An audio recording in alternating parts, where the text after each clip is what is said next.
This podcast is sponsored by BetterHelp to provide you with access to the largest online therapy service in the world. And it can all be done from the comfort of your own home, from a phone, tablet or laptop. No commute, cutting down travel costs, and most importantly, it's affordable. With over 1,000 therapists in the UK, BetterHelp can provide access to mental health professionals with a wide variety of expertise in mental health. If you need someone to talk to and you're thinking of giving therapy a go, BetterHelp is a great option. And being a listener of the podcast, you get 10% off. That's 10% off your first month at betterhelp.com/lifeandfilm. That's betterhelp.com/lifeandfilm. Welcome to A Life in Film. I'm Elliot James Langridge. I'm an actor, writer, and apparently a podcaster, and I love film. This is the podcast that we ask our guests from in front and behind the camera, how did they get their foot in the door? What was the key to unlocking their success? What's their story? Previous guests include Toby Jones, Sam Clement, Natalie Emanuel, Andrea Riseborough, and Tony Curran, to name a few. He's the writer and director of the breakout feature film What's My Name Again? Our guest today is director Spencer Zender. It's a life in film. It's a life in film. It's a life in film. It's a life in film. It's a life in film. It's a life in film. It's a life in film. It's a life in film. Woo! Yeah, first off, thanks for having me on. I mean, you've had some incredible guests, so I'm just honored to be in their company, and it is really cool that you have this variety of filmmaking talent, from casting directors to massive directors. So yeah, I really appreciate you taking the time to talk to me, and I am excited to be on. My journey into film has definitely not been linear. It's kind of, I guess, the initial draw to it was just how most people's is. It's just I just had this magnetism towards films as a kid. For a really long time, I had no idea what that was or what it meant, or really that there was even an industry around making films. I just was very attracted to movies. It was the only time as a kid where I felt like I could be still and focus for 90 minutes to 2 hours, and nothing else in the world mattered. But from a young age, it kind of I was drawn to acting. So I initially kind of got into doing some sketch stuff when I was in middle school, with the neighborhood friends, with my brother. And at that time, I kind of broke out my parents' old school 90s VHS-C camcorder, and would shoot these little sketches that we did with a lot of the times were just kind of rip-offs or spin-offs of comedies that we watched. And just the cliche genre stuff, the cowboy and Indian, the war films. We did a little spoof on the Will Ferrell basketball movie. So that was kind of the seed of it, was just messing around with friends with a camera as a kid.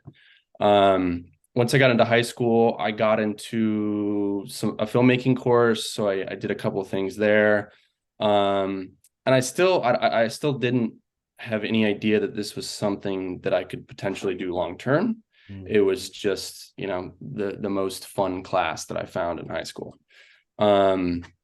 And then on to college, I went to Loyola Marymount in Los Angeles, which is a pretty reputable film program. I was outside of the program. I studied political science and I played sports, but I was adjacent to it. I had friends that were in the program or were in the theater program. So I was kind of, again, through their love of movies, kind of drawn back into it, and ended up doing some shorts with them as an actor, and then getting into acting more seriously in college. And at the time, I kind of had a family friend that was in the business as a director that went to film school and directed some commercials. And they had a few connections in the industry, and I wound up in some internships.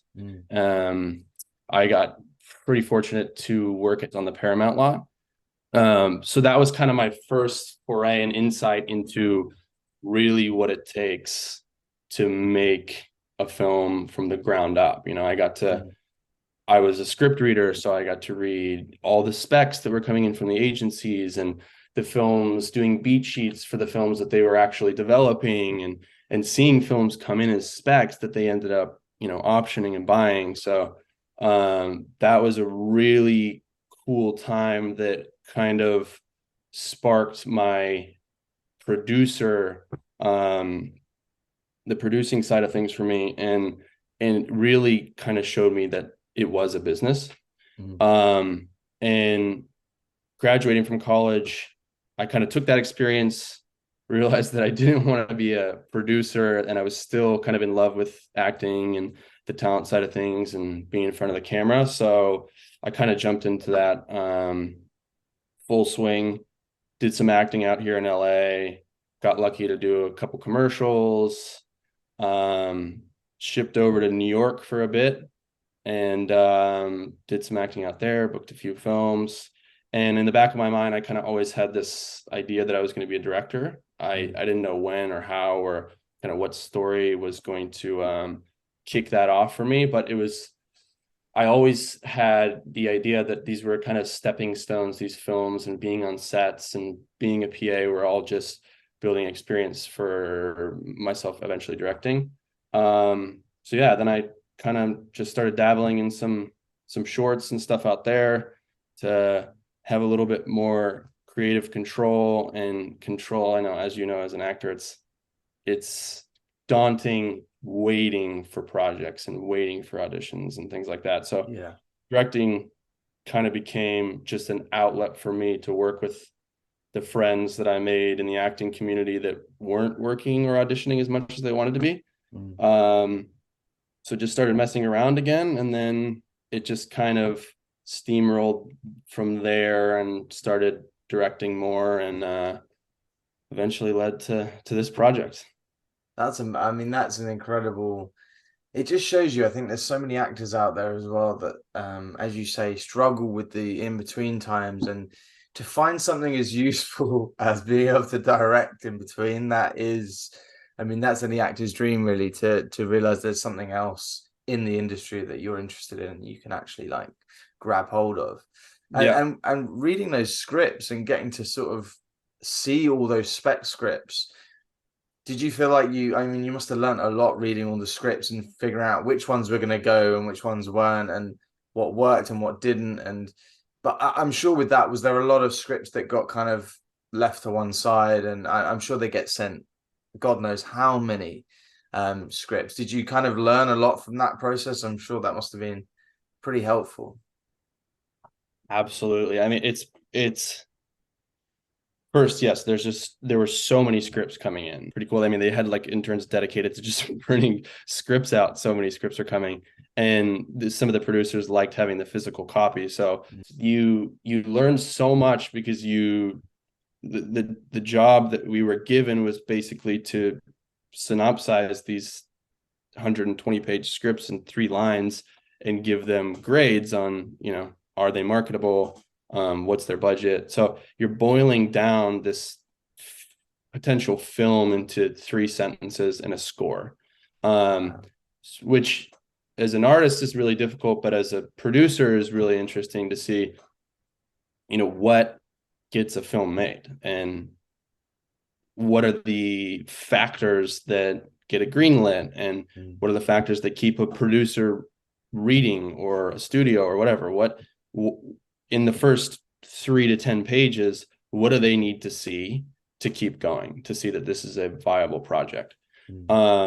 So I think that was really helpful and insightful on the business side of things. And you're reading the work of incredibly talented writers that have broken in, and some of them that are breaking in.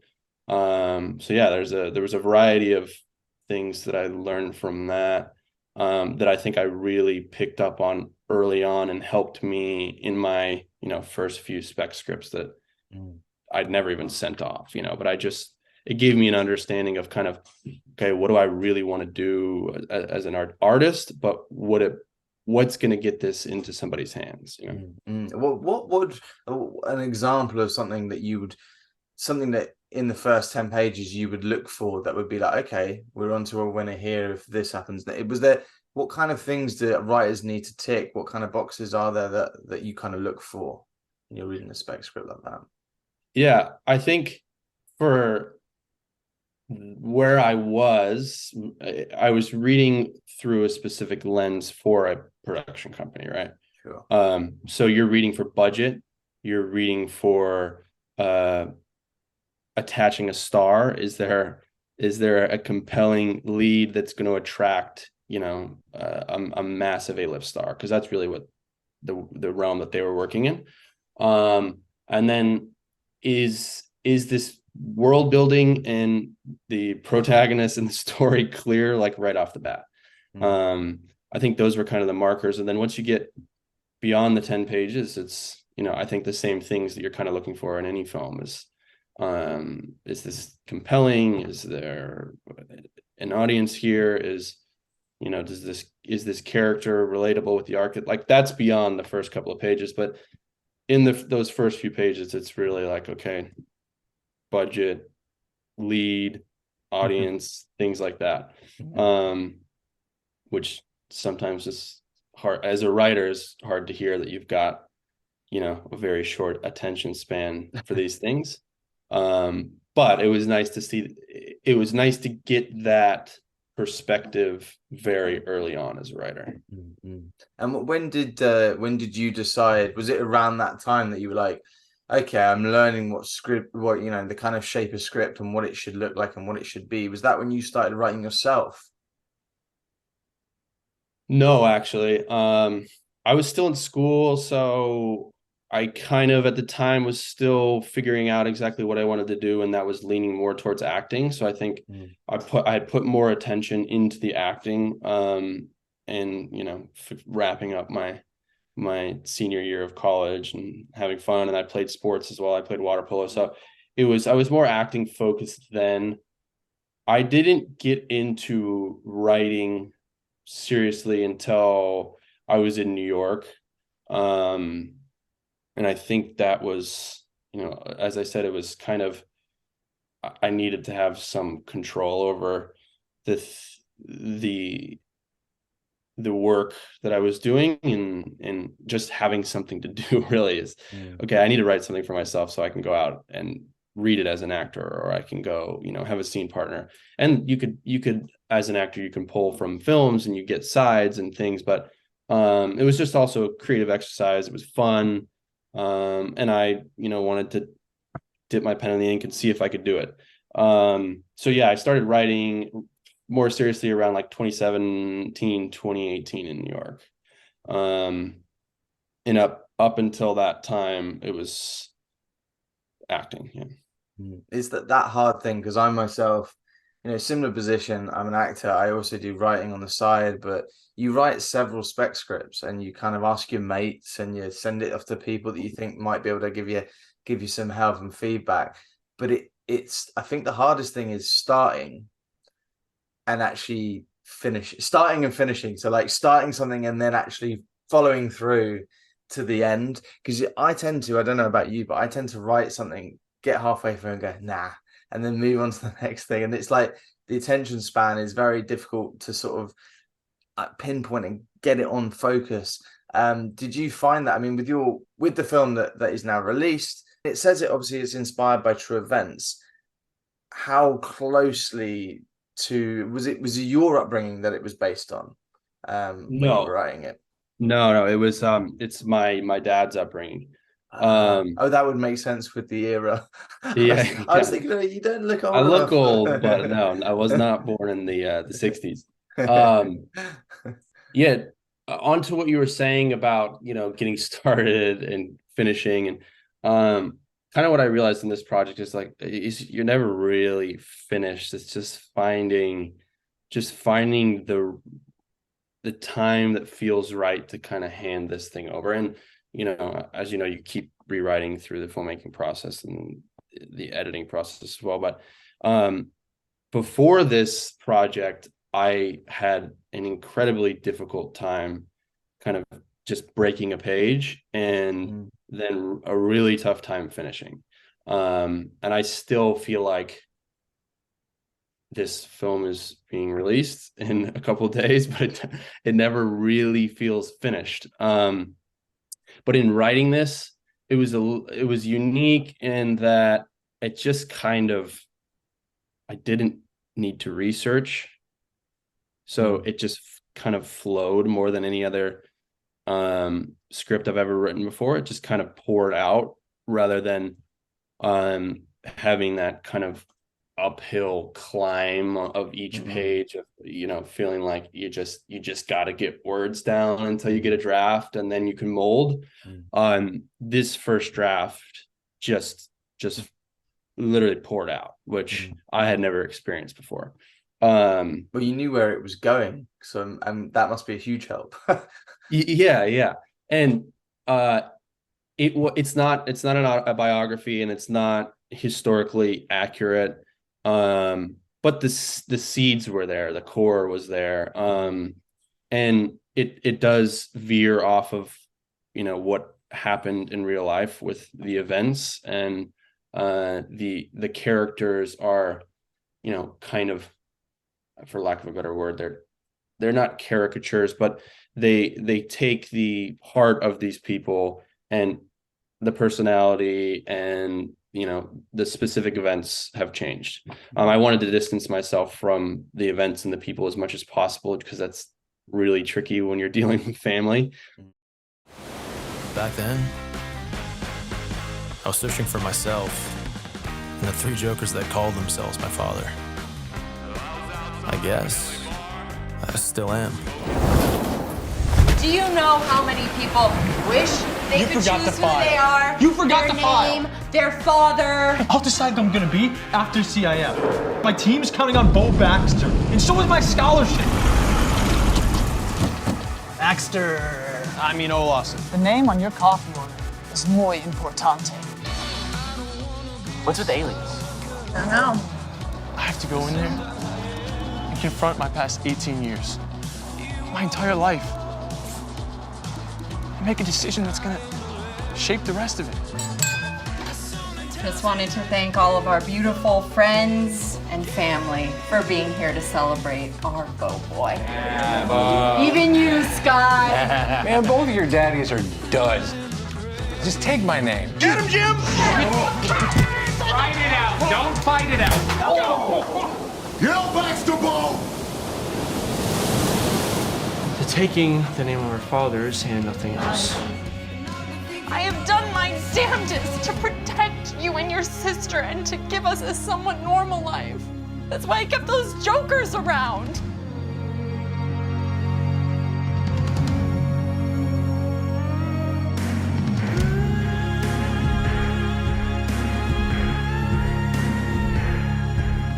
All I wanted was one of the families I saw on my TV screen. What's my name again? This project was unique in that I had a lot to draw off. I grew up with these people. It's a unique situation, and it's a very specific tone of comedy and characters. So I think that it was just easier than things I've written in the past in that way.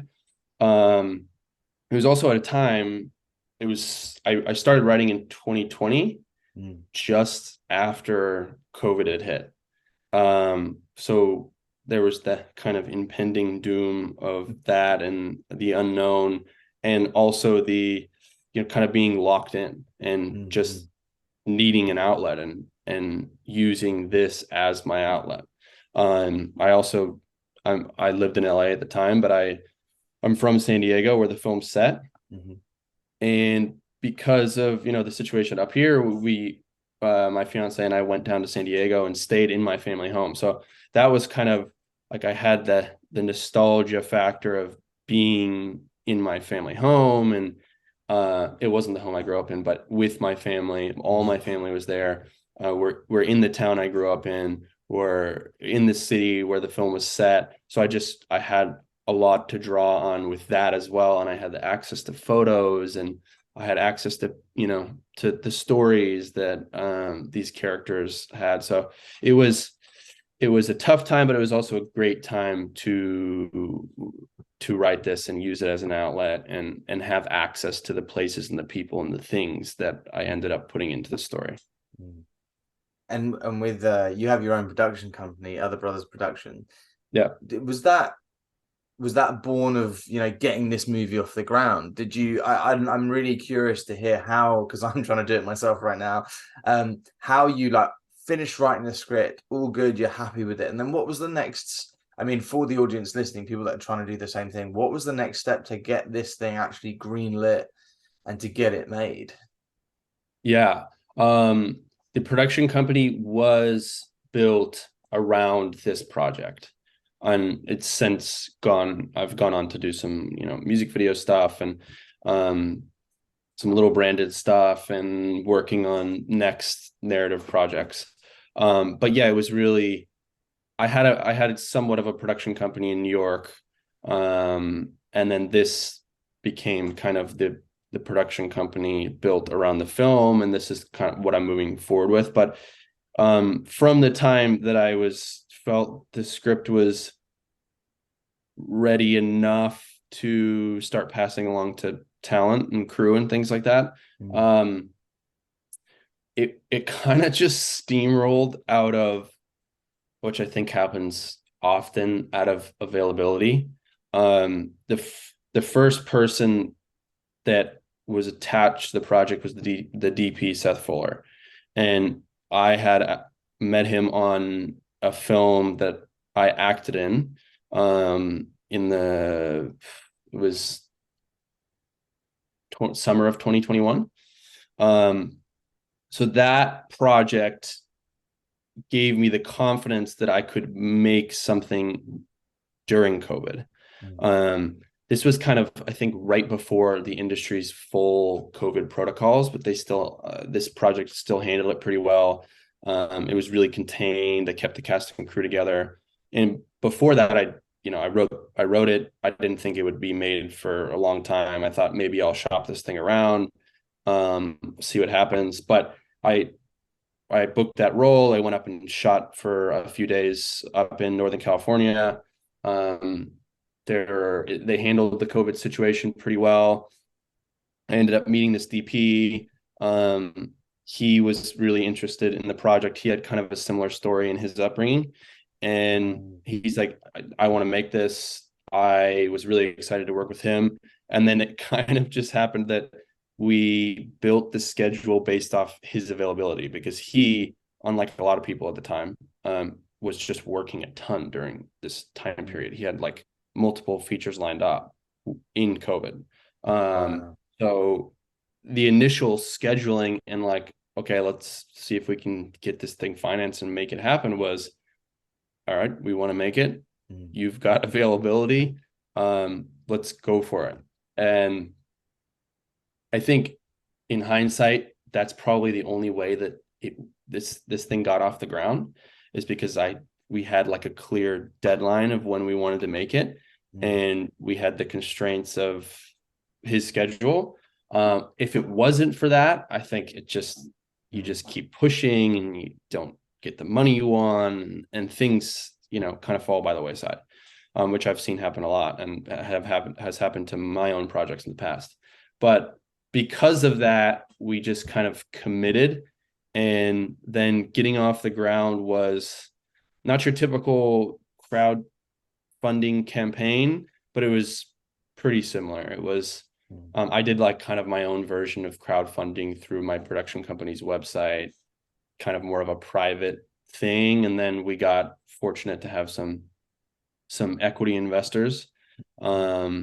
It's I don't know if you know anything about the budget, but it's a micro budget film. It's small. No, I'm really intrigued because I mean, I've done several films where you think this movie's this sort of budget, and then people are like, oh, that's amazing, it's great. And you do another film with half that budget, and it looks even it's so hard to tell what budget a film's got.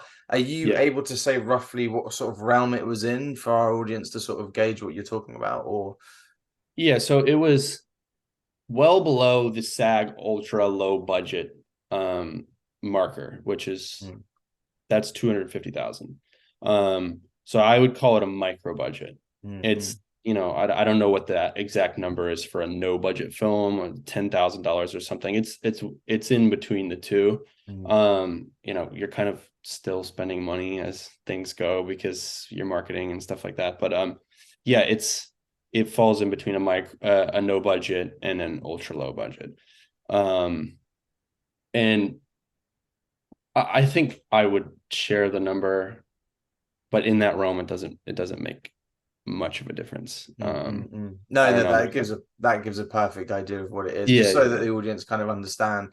And I know it can sound like a huge amount of money, but in the film world, that is, as you say, micro budget, and to even do a feature film on that, anything below that is it's incredible.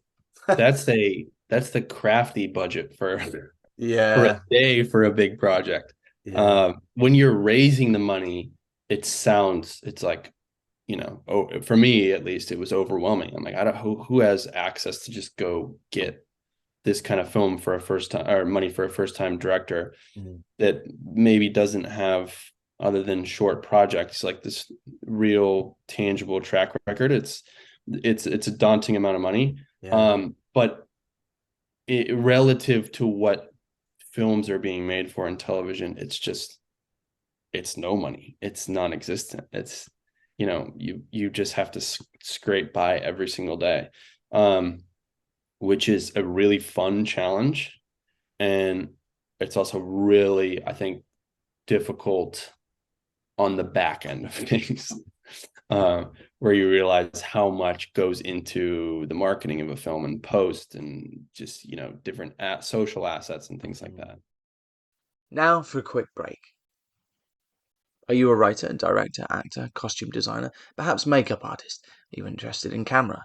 This is the place to share your journey. We want to hear from you. How did you start your career? Has it started yet? And perhaps, if you're feeling brave, share with us your most embarrassing film-related moment. So slip into our DMs at Life in Film Pod on Instagram. Check out the Patreon at patreon.com/Life in Film, where you'll get episodes early and uncut, amongst other treats. And don't forget to follow us on Spotify and Apple Podcasts. If you enjoy this episode, please leave us a positive rating. Add us on Instagram, Twitter, TikTok at Life in Film Pod, and find our video episodes on YouTube by searching Elliot James Langridge Life in Film. Essentially, please like and subscribe everything. It makes a huge difference. Thank you. This podcast is sponsored by BetterHelp. Do you work in the film industry? Are you freelance? Or perhaps you have a 9 to 5?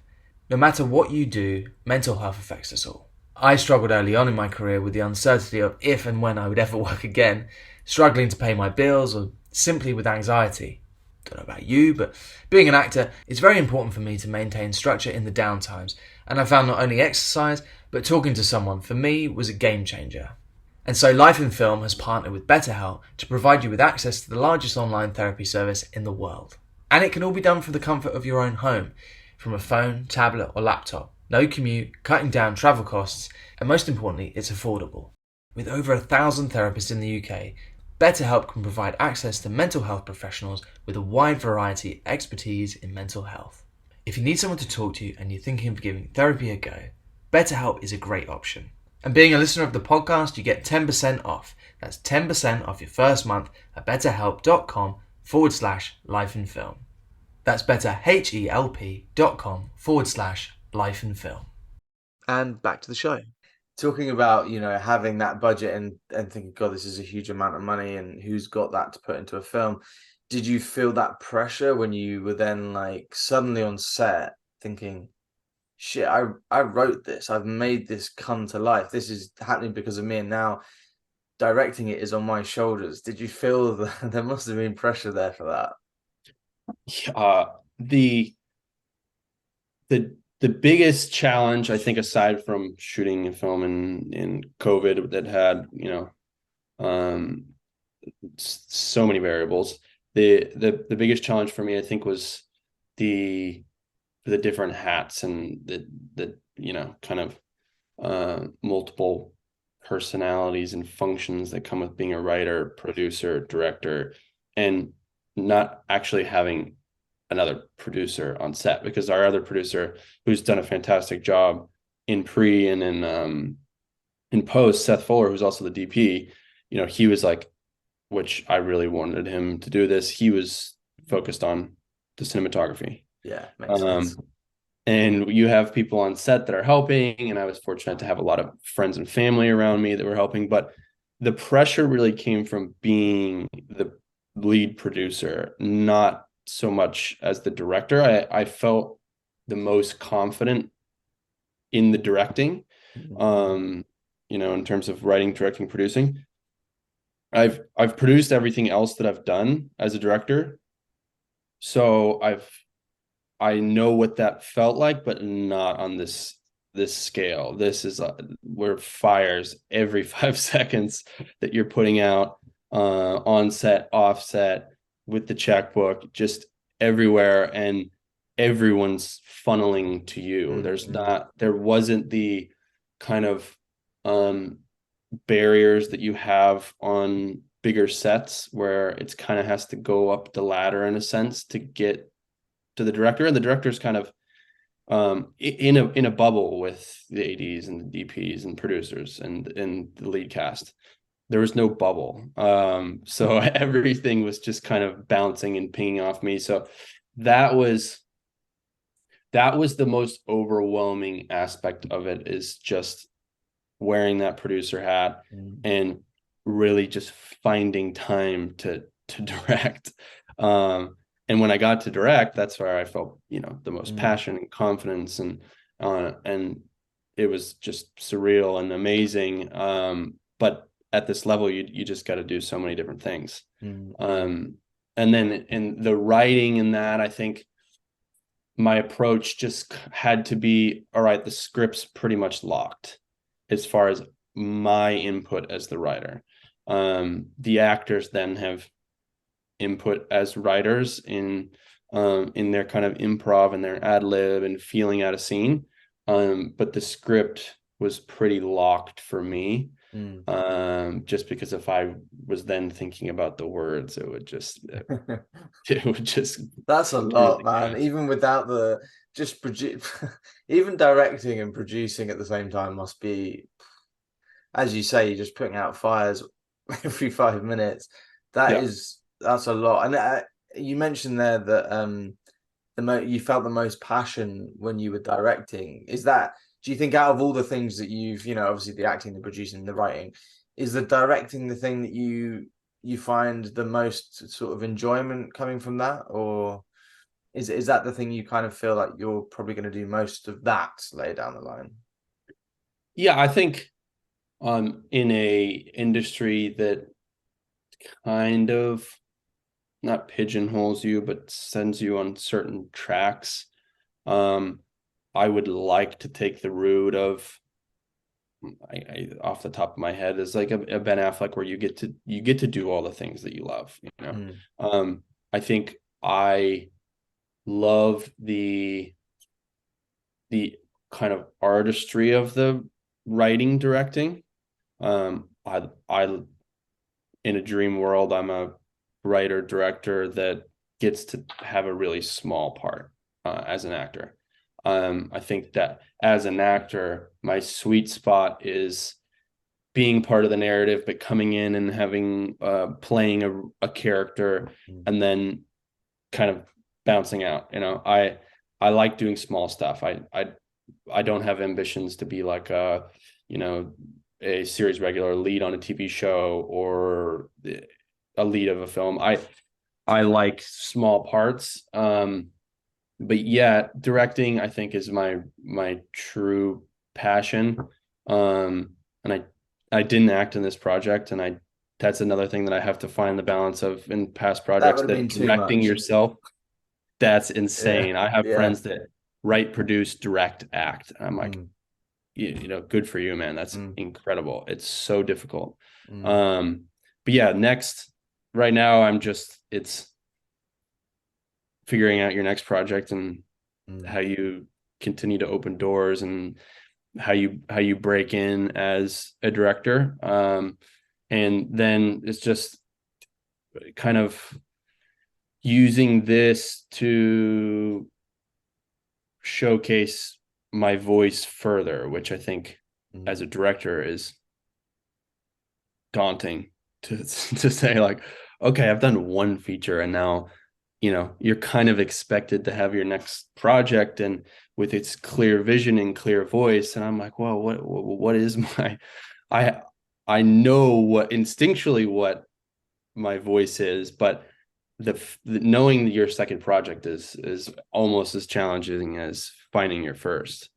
So that's kind of where I'm at right now. I've got kind of my passion project that I don't know necessarily if I'm ready for as a director.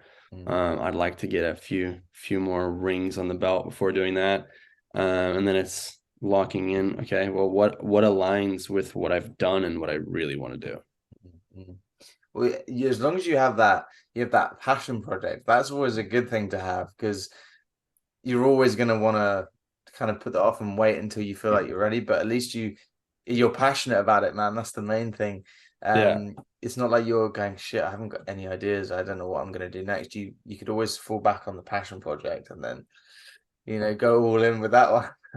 Yeah, this one doesn't fall into the molds of it's another one where it's like, all right, how do you sell this thing? How do you market this thing? It's just it's different. It's very different to what I just did. And it's I guess experimental is not the word, but maybe not a clear commercial project, which is what a pet project, a passion project is. So yeah, if there's somebody that wants to take a chance on that. But I've got a few scripts that talented writers have been generous enough to hand over and put their trust in me. So it's really exciting, seeing kind of where it goes from here. Just for our UK audience, for audiences around the world, this is obviously, we're talking about the US release. Is there a plan to release it further afield across maybe Europe?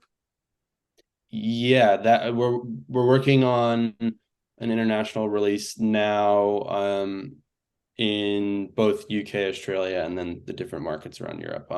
That's kind of the next stage.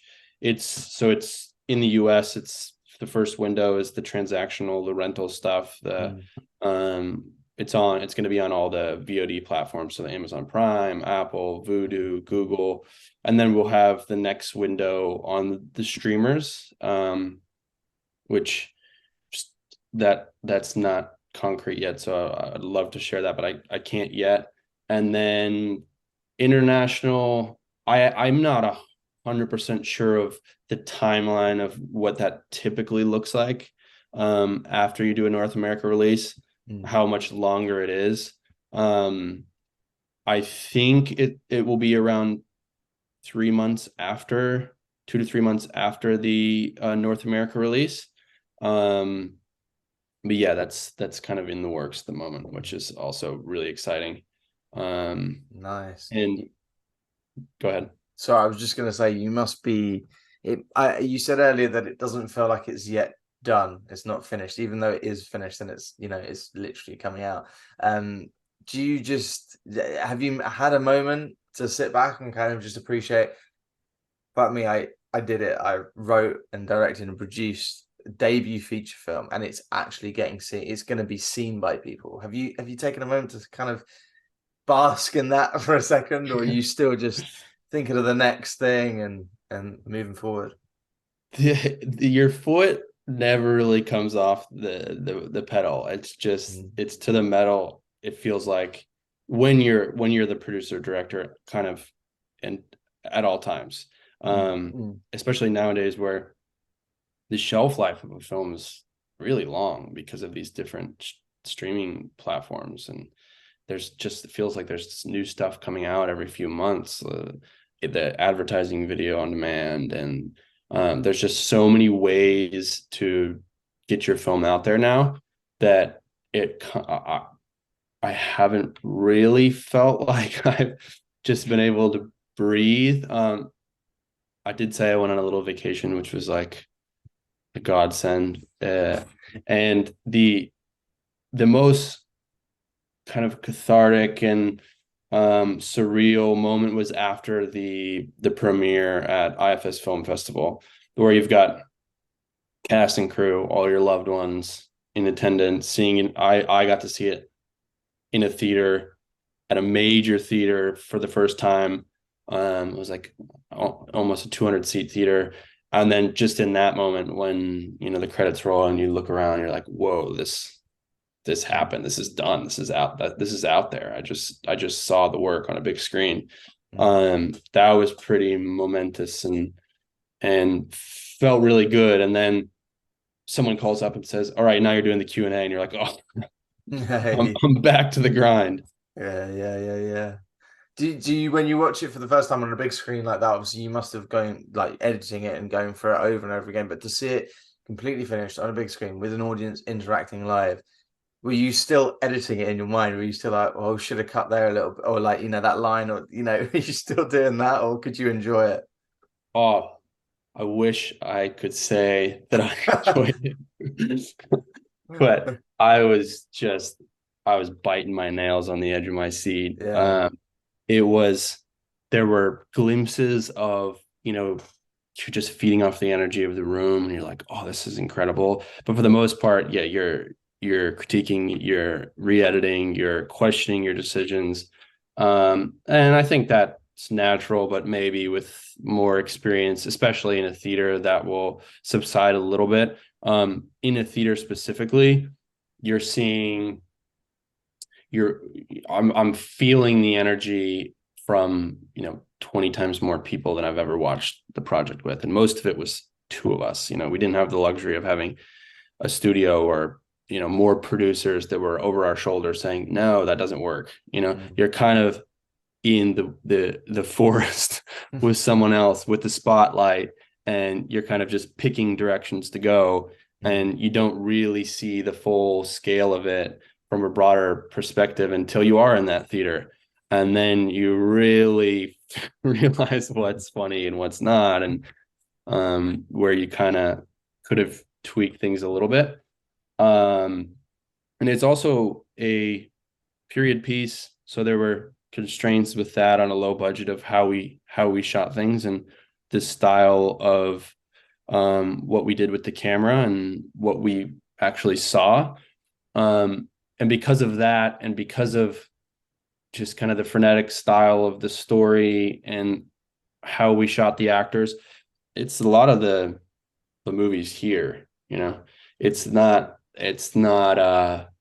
Dune. It's not these massive scale cinematic world building wide shots. We got that in, you know, some of the surf scenes and establishing stuff of San Diego, but a lot of the character stuff is in the eyes. It's tight, it's handheld, it's moving around a lot. So I got to see how that translated from editing it on a computer screen, you know, seeing it a lot on an iPhone, and then seeing that projected at scale, you know, 1,000 times or whatever it is, and you're seeing like, oh, this is very different. It reads very differently, these giant heads versus, you know, this small scale stuff on a computer. So that was a major learning moment, and seeing, okay, well, there's a difference between a TV show, a movie made for streaming services, and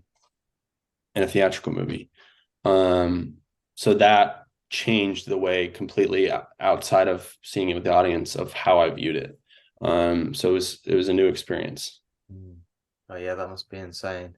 I mean, It's bad enough being an actor watching yourself on a big screen and thinking, oh, especially when it's in front of an audience for the first time, but when there's all those other things going on, it must be pretty intense. Did your family as well? Was it surreal kind of getting to show them it in such a sort of, you know, big way?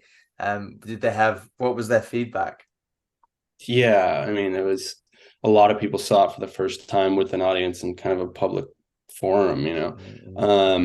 The protagonist is inspired by my dad, so he's a, you know, a story consultant, EP on it, and he had seen it a bunch. from the idea to the screenplay to first drafts and final drafts. Like he'd seen it. There's a character inspired by my mom. She'd seen it, but like the lead female was loosely based on my grandmother, and she saw that for the first time.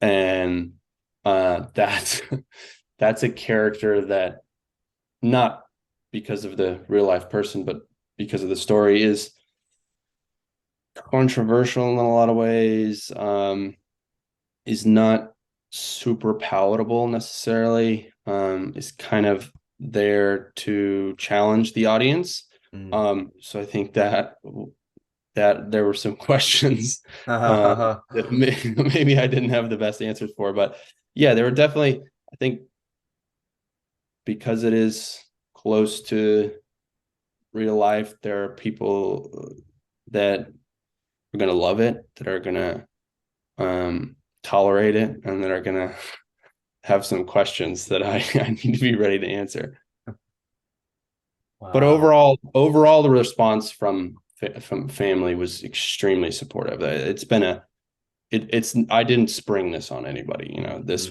has been now a nearly 3-year journey of kind of coaxing people through this and asking questions and getting different perspectives. So people were ready for what they saw. And it's amazing that you've done this all through the pandemic, you know, doing this whole process, and now it's finally coming out. I want to ask, I mean, you've obviously, you got there, you did it, you got it made.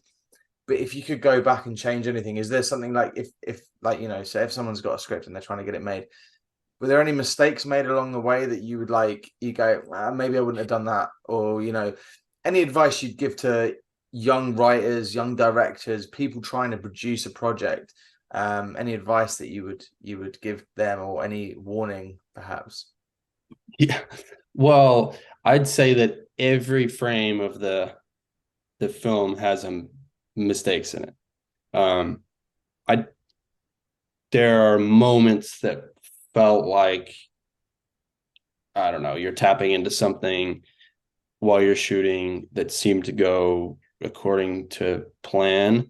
But everything outside of those couple of moments, I was learning and making all the mistakes and just doing whatever it took to, you know, get things on the screen that we were proud of.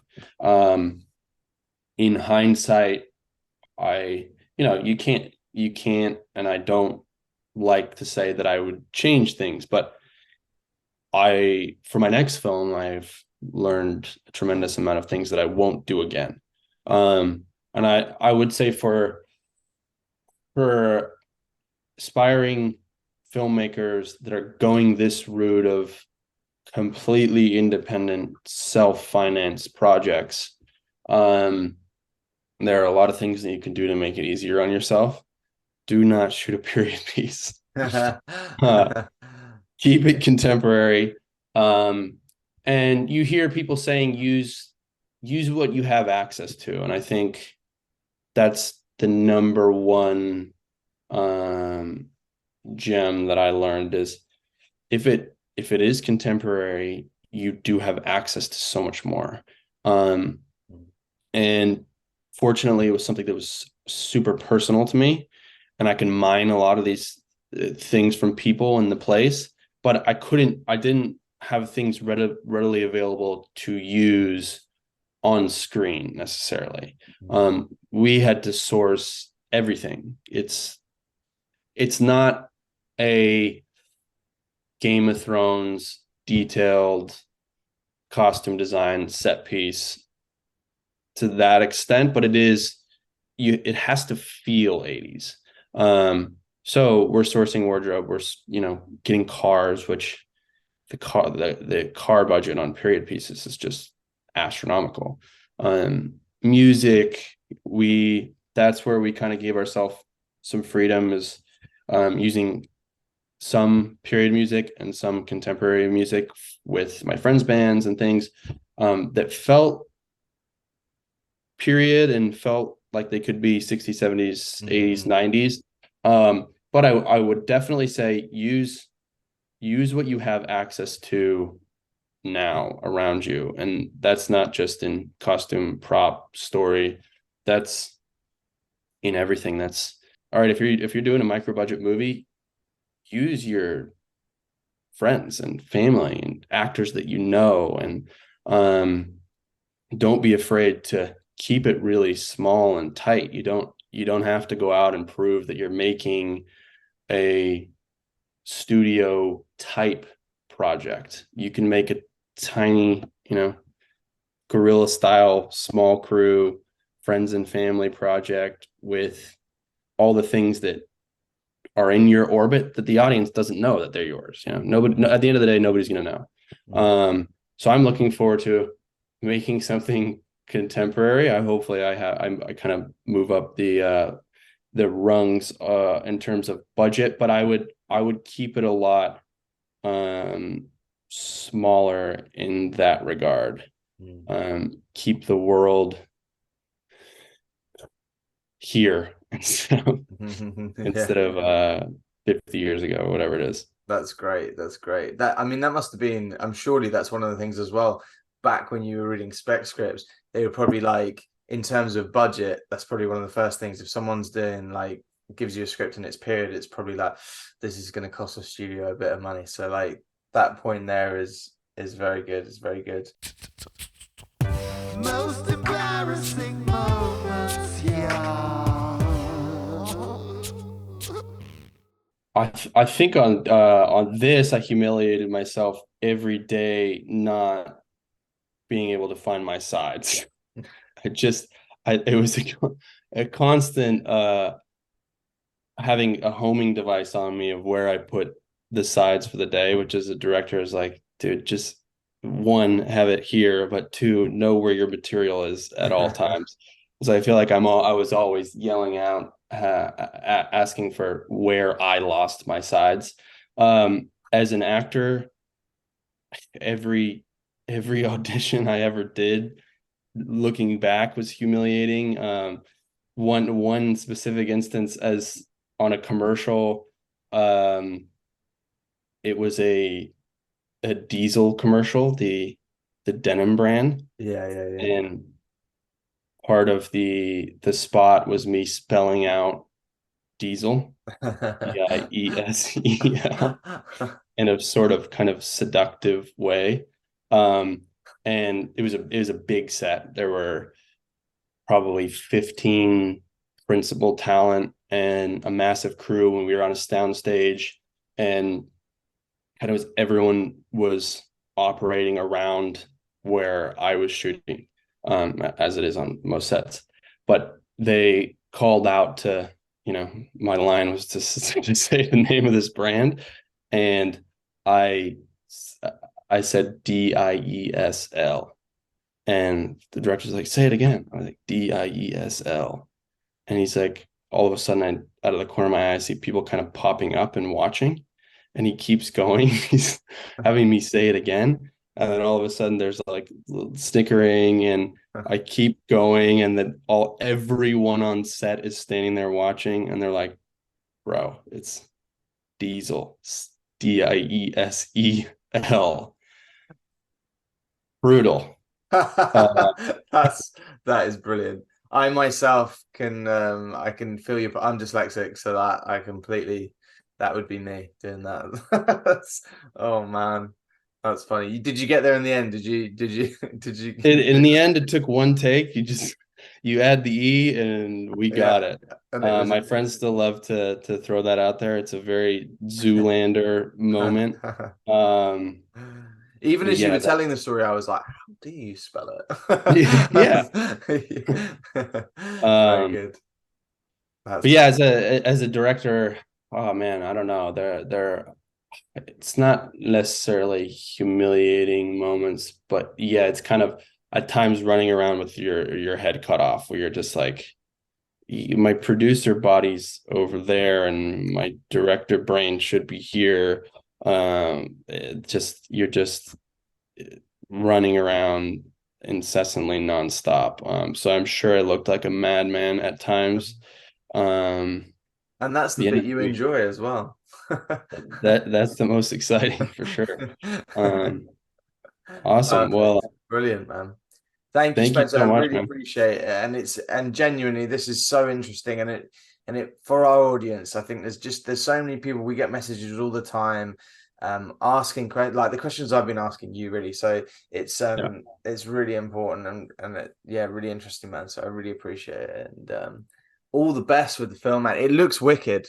It looks so Thank nicely you. shot, and I'm surprised by how small the budget is, which I guess is always the aim, to make the film look as cinematic and as big as possible. But it looks amazing, and I'm really looking Thank for. you. I haven't actually seen it yet, so I'm looking forward to seeing it.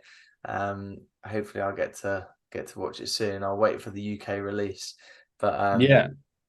yeah. I'd love to send you a screener as well. And Oh yeah, again, 100%. yeah, I'd love for you to check it out. And thank you for this platform. Uh from a young, first time filmmaker.